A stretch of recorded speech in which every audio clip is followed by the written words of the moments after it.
everyone. Welcome to another episode of Learning Kitchen Live. I'm Lindsay. I'm one of the registered dietitians here at Community Servings. Today we're going to be making a spicy plant-based meat sauce. So as always, we'd like to thank Boston Scientific for continuing to support our Learning Kitchen Live series. And the recipe will be posted in the comments section of the video later today. There's usually a survey as well in case you would like to tell us more about what nutrition topics you are interested in hearing more about.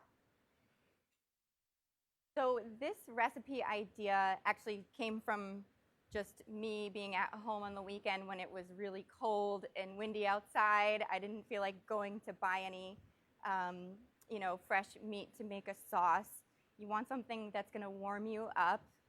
So I thought of making a tomato-based sauce using something that's high in protein, but is easy to keep in the freezer. So that's the Beyond sausage. It's a plant-based meat alternative. So instead of using pork sausage, you can use this one. It's specifically the hot Italian style flavor. They have a milder Beyond sausage that's similar, Italian style, but not as spicy. So I think that one's called sweet Italian style. And both of them are really flavorful. So you can actually just microwave this for a few seconds if you take it out of the freezer first until it's warm and you can slice through. And that way it adds a really rich flavor to your sauce, and you don't have to go grocery shopping if you already have it stocked up. The other thing that's nice is, I used a lot of things that you might have in your pantry already. So a 28-ounce can of peeled tomato. Carrots tend to last really long in the fridge. Especially if you keep it in a certain drawer in the fridge that's temperature controlled. So that'll add some sweetness to the sauce. And traditionally you might see someone adding onion to a sauce. And I'm just skipping that today. You don't need onion. The carrot will add some texture and sweetness on its own. Then some spices. We've got more Italian style spices like the garlic and oregano, but we also will add a secret spice. It's turmeric. You've probably seen this before in Indian style cooking, so it's not traditionally used in Italian food. It's got a bright yellow color, but I like to add this with some black pepper to recipes because it gives it a nice, it's like a warming spice. So again, that red sauce, and then you have these spices, and we're going to cook it with polenta. I don't know if everyone is used to cooking with polenta, but it's corn-based. So instead of using another type of grain, like a wheat pasta with your sauce, you can use polenta, and you can buy it already ground up. Bob's Red Mill will make a yellow corn polenta. It's similar to corn grits, if you've ever had that before. So again, you can keep that in your pantry or in the fridge if you want to keep it for a long time after opening. And it just needs some water. So it cooks in 5 to 6 minutes. Unless you want it extra creamy, you can cook it for longer, but it's super fast. So yeah, you can start putting the sauce together, and after just a few quick steps, you can go and do something else because it'll sit on the stove for like 30 minutes to simmer and let that flavor from the spices, the sausage, and the acidity that we'll add later. So it'll really simmer out. It'll make your kitchen smell delicious, and you can do your laundry while you're waiting for it to be ready. So we're gonna get a nice big saucepan here. I think a tall pot is helpful because when the tomato sauce gets hot, it really starts to splash. You can also cover it. So we're going to heat some oil and add the carrots with some salt first.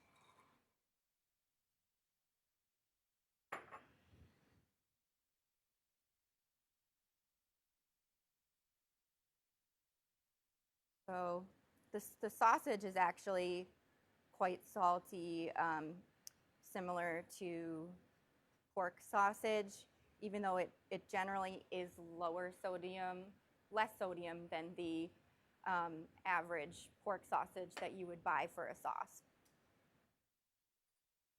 So we don't need a ton of salt otherwise. We're not going to add any salt to the polenta.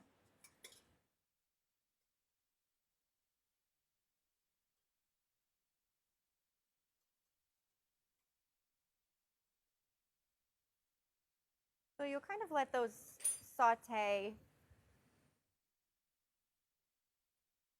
maybe cook for about 2 minutes.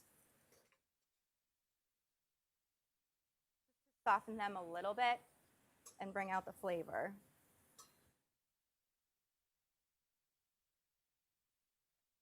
And then you really don't need fresh garlic in this sauce unless you have it on hand and prefer it.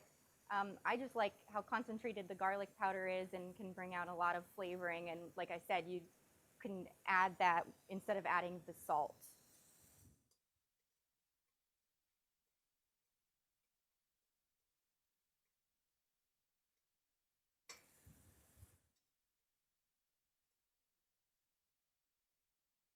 And just a little bit more tips on the nutrition information that goes into this dish. We were talking about sodium.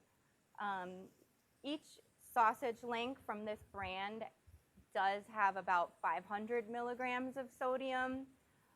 So overall, it's not a low sodium dish, but it's something that is lower sodium than what you would get if you went out to eat and had a restaurant meal where there's usually salt added in all the other dishes and food items that you're cooking with. And if you really try to limit the salt, maybe add some extra vegetables to this dish into the sauce to make it even meatier and more flavorful, like mushrooms. And so that kind of dilutes some of the saltiness.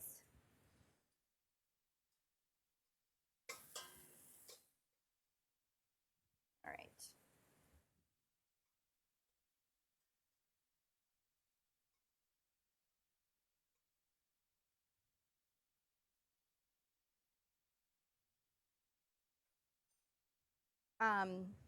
That seems just about ready. We'll add the canned peeled tomato.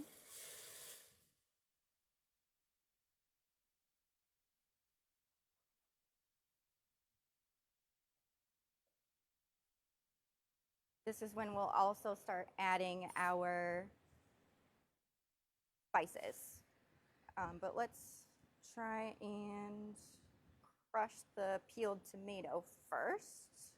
You can just use a regular spoon or fork if you don't have a can of crushed tomatoes. Or a masher would definitely work fast. Okay.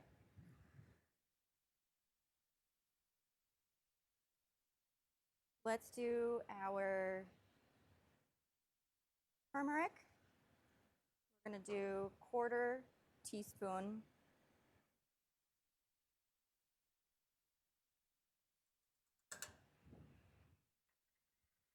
Do a little bit of black pepper. Another warming spice. And now the Italian seasoning, the oregano. And about a teaspoon of garlic powder. Feel free to up the garlic. You could probably get away with 2 teaspoons if you really like garlic.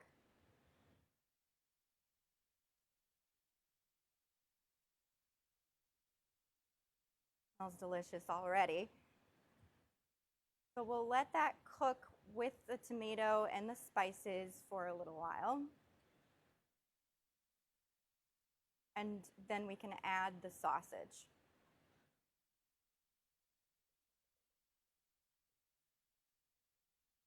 So I'll demonstrate the way I'm using it today. I actually think it tastes great if you cut it into large slices, similar like to what you would have with chorizo on a sandwich with peppers and onions.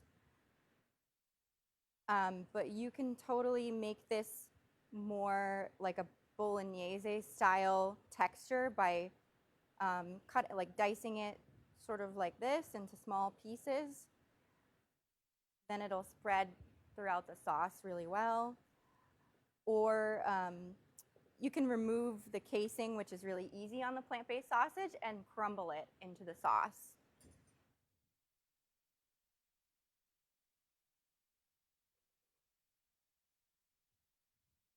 All right.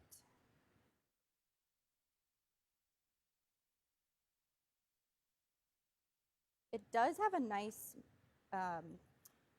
meaty flavor, so it's surprisingly similar to the taste of regular sausage compared to some other plant-based meat alternatives. Throw this in there too.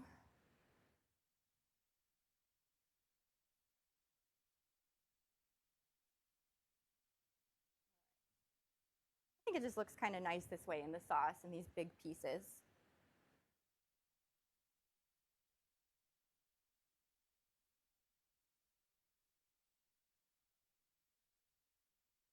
So then the fat that's in this sausage, it's made from coconut oil and sunflower oil.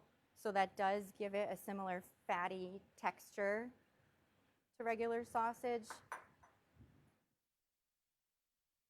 One whole sausage link is, I think, 5 grams of saturated fat. And usually pork sausage might be 6 grams or higher. So you've got that little advantage with the saturated fat. And it's actually, when you're at the store trying to decide whether to get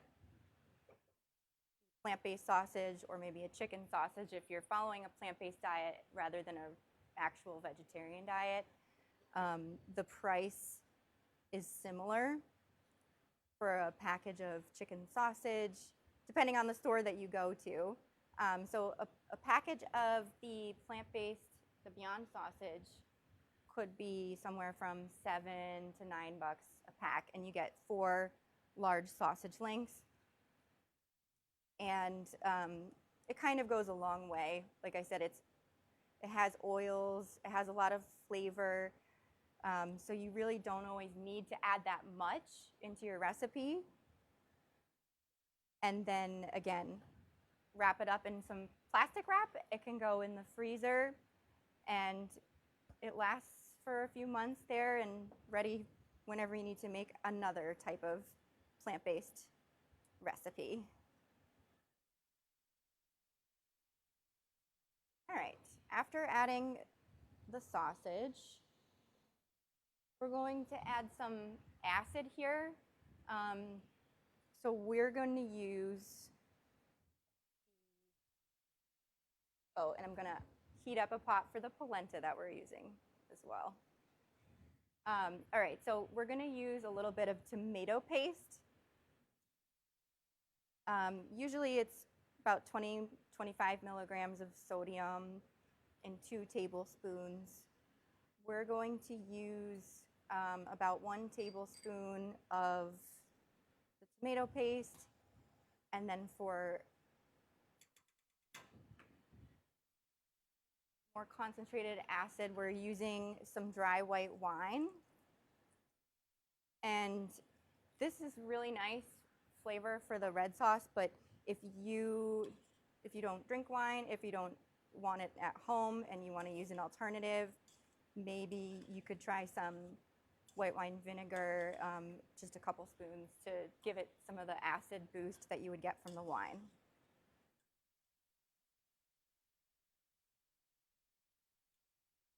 All right. Already smells kind of spicy and meaty. It really does have a kick to it. So if, again, you want to skip the black pepper, that's fine. It really does have, the sausage does have the dominant spiciness in this recipe.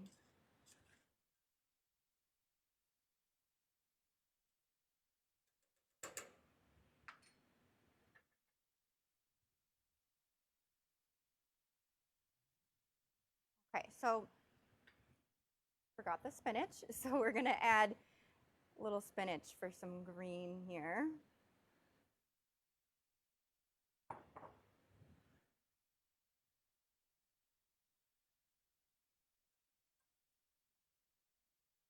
Just a meal planning and grocery shopping tip. I like to make sure if I'm going to have a trip to the grocery store that I get at least one kind of fresh leafy green to have in the fridge at all times. And spinach can be nice. You can use maybe like even a Tuscan kale instead of this if you take the stem off.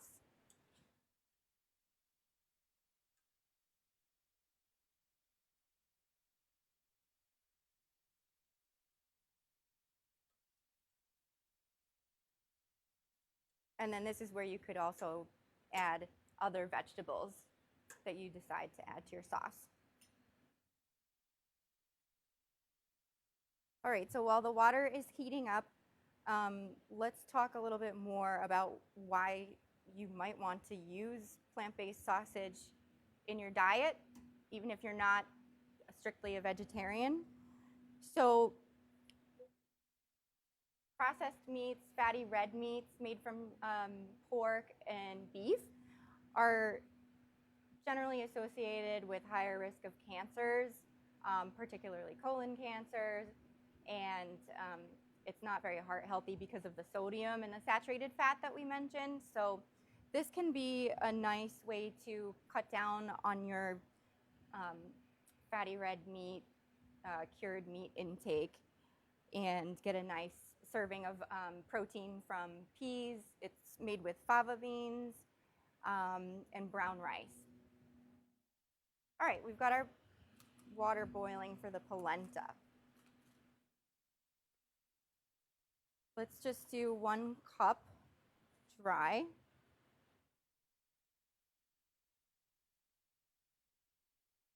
And that's going to make, you're going to use that with three cups of water.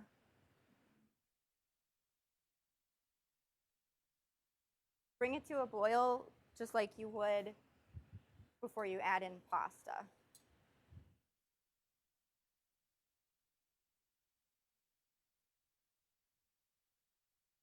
A little bit more.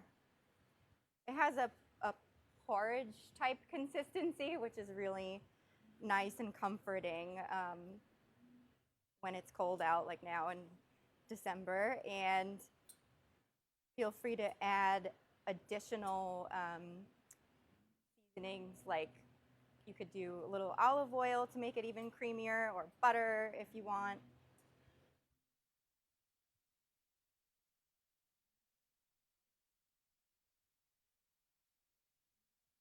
So you'll let that cook for about 5 minutes, and you'll want to consistently stir because you'll see that it gets stuck on the sides, or it could get clumpy, like when you're baking and you have a mix of flour and spices.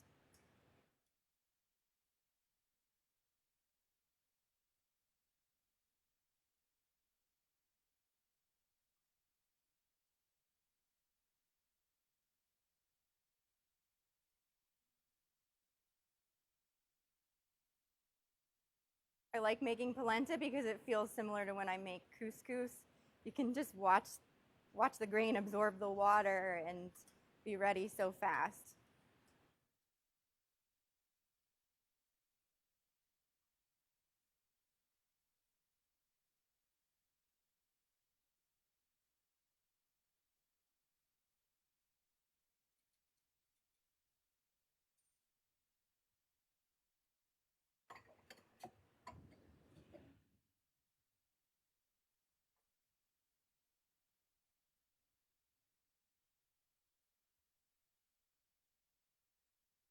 this could be fun to do with kids. I think because it smells so good, they may not know that it's not actually meat you're using in the sauce. And the polenta is something easy for kids to help with. They can do the stirring. Could be fun to add in the cheese.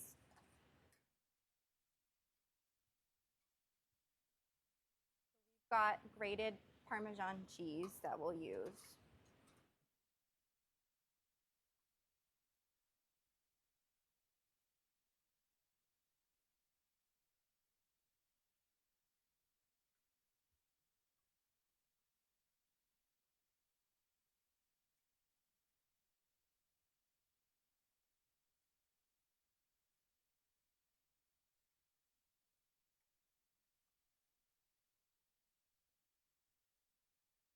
And then you can get creative with the polenta. You can add vegetables here if you'd like. You can save it in the fridge for a couple of days, maybe mixing some spinach into this if you didn't have it already for the sauce. Either way.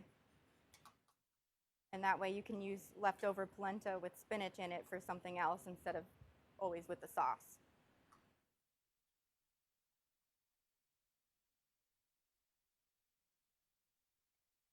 So it's almost ready, but after it fully absorbs the liquid,